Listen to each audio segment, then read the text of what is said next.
बहुत समय पहले की बात है। हिमालय की तलहटी में बसे एक छोटे से गांव में एक ऋषि साधनंद अपनी तपस्या और सत्य की शिक्षा के लिए प्रसिद्ध थे।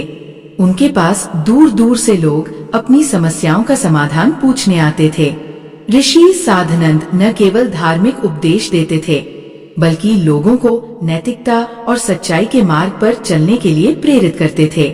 गांव में एक व्यापारी था जिसका नाम हरिकेश था। वह अपने व्यापार में अत्यंत चतुर और कुशल था, लेकिन उसने अपनी सफलता के लिए कई बार झूठ और धोखाधड़ी का सहारा लिया था। एक दिन उसकी सारी संपत्ति चोरी हो गई। हरिकेश ने सोचा कि शायद यह उसके पापों का फल है। परेशान होकर वो ऋषि साधनंद के पास गया और उनसे पूछा, हे ऋषिवर, मैंने जीवन में बहुत पाप किए हैं, क्या अब मेरे लिए सुधार की कोई आशा है? ऋषि साधनंद मुस्कुराए और बोले, हरिकेश, सत्य और धर्म का मार्ग कभी बंद नहीं होता। जो भी व्यक्ति सच्चे हृदय से प्रायश्चित करता है और धर्म का पालन करता है, उसे ईश्वर अवश्य क्षमा करते हैं। लेकिन याद रखना, सुधार का पहला कदम है अपने सभी कर्मों का सामना करना। हरिकेश ने ऋषि की बात मान ली और अपनी गलतियों को स्वीकार करने के लिए तैयार हो गया। उसने सबसे पहले उन लोगों से माफी मांगी जिनके साथ उसने अन्याय किया था। वह अपने व्यापार में ईमानदारी बरतने लगा और गरीबों की मदद करने लगा। धीरे धीरे उसकी प्रतिष्ठा पुनः स्थापित हो गई और वो गांव में सत्यवादी व्यापारी के रूप में प्रसिद्ध हो गया। कुछ महीनों बाद गांव में एक बड़ी समस्या उत्पन्न हुई। गांव का प्रमुख जल स्रोत सूख गया, जिससे सभी ग्रामीण परेशान हो गए। सभी ने ऋषि साधनंद से मदद मांगी। ऋषि ने ध्यान किया और बताया कि ये समस्या तब तक हल नहीं होगी जब तक गांव के लोग अपने भीतर की बुराइयों को नहीं त्यागते। उन्होंने कहा, सत्य और धर्म का पालन केवल शब्दों से नहीं, बल्कि कर्मों से करना होता है।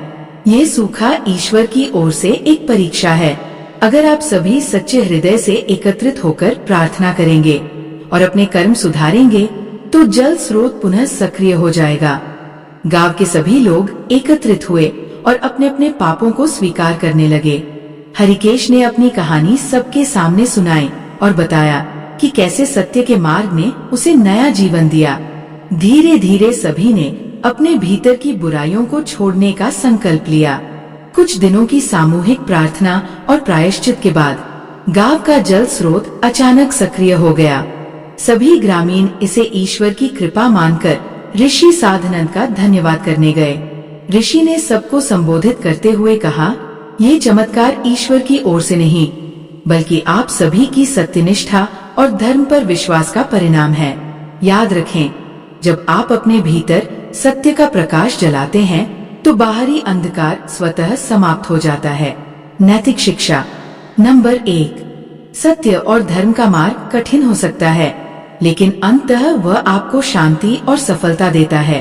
नंबर 2, अपनी गलतियों को स्वीकार करना और उन्हें सुधारने का प्रयास करना सच्चा प्रायश्चित है।